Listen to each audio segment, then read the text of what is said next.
এই তত্ত্বকে সমর্থন করে বিজ্ঞানও, কারণ চাঁদের পাথরের উপাদান যেমন অক্সিজেন আইসোটোপ পৃথিবীর মতোই।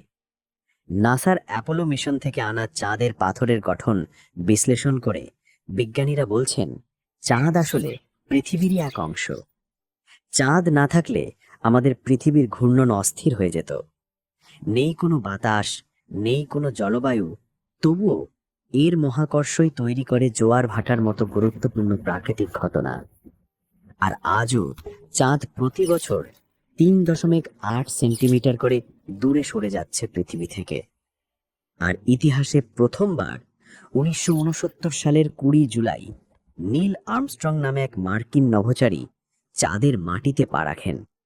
তার সেই বিখ্যাত কথা আজও বিশ্ববাসীর মনে গেঁথে আছে, that's one small step for man, one giant leap for mankind.